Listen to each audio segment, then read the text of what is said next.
வணக்கம் வீர வணக்கம். விடுதலை சிறுத்தை வீர வணக்கம்.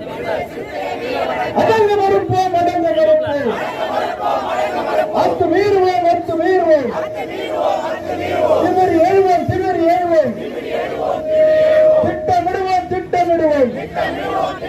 சிறப்பு அணிச்சாயர் கூட்டம் சீரிப்பாய் விடுதலை சிறுத்தைகள், சீரிப்பாய் விடுதலை சிறுத்தைகள். திருமாவளவன் தம்பிகள் நாங்கள். வீர வணக்கம், வீர வணக்கம்.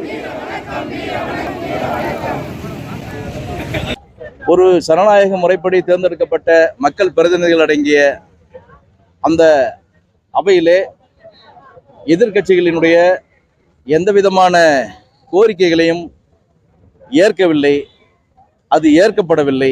அது மட்டுமல்ல, அந்த சட்டத்தின் வரைவு திட்டம் இருக்கும் போதே சுற்றுக்கு அனுப்பி நாடு முழுக்க விவாதங்களிலும் நாடாளுமன்ற கூட்டுக்குழுவினுடைய அவையிலும் அதை அனுப்பி பல்வேறு விதமான திருத்தங்களை எதிர்க்கட்சிகள் சொல்லி இருந்த போதும் கூட அதிலே ஒரே ஒரு திருத்தத்தை கூட எதிர்க்கட்சியின் சார்பாக சொன்னதை அவர்கள் ஏற்கவே இல்லை. ஆனால் அதற்கு மாறாக அவருடைய கட்சியை சேர்ந்தவர்கள் நாடு முழுக்க கூடுதலாக அந்த வரைவு திட்டத்திலே சொல்லியிருந்ததை தாண்டி கூடுதலாக சொல்லியிருந்த பல திருத்தங்களையும் சேர்த்து இஸ்லாமிய மக்களுடைய ஆன்மீக உரிமையை பறிக்கின்ற ஒரு வலுக்கட்டாயமான சட்டத்தை நிறைவேற்றி இருக்கிறார்கள். இது கண்டனத்துக்குரியது. இது ஜனநாயக போக்கே அல்ல.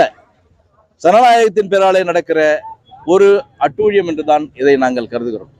அது மட்டுமின்றி இது அரசியல் சட்டத்தினுடைய 14ஆம் பிரிவுக்கு எதிரான ஒரு அரசியல் திட்டத்திற்கு எதிரான ஒரு சட்டமாக இருக்கிறது, திருத்தமாக இருக்கிறது.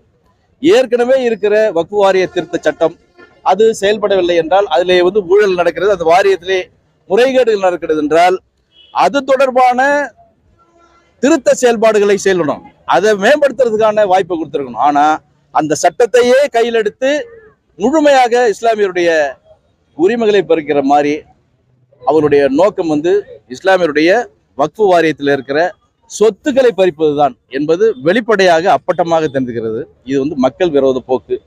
இது இஸ்லாமிய மக்களை இந்திய மக்களிடம் அந்நியப்படுத்துகிற போக்கு. இந்த போக்கை விடுதலை சிறுத்தையில் வன்மையாக கண்டிக்கிறோம்.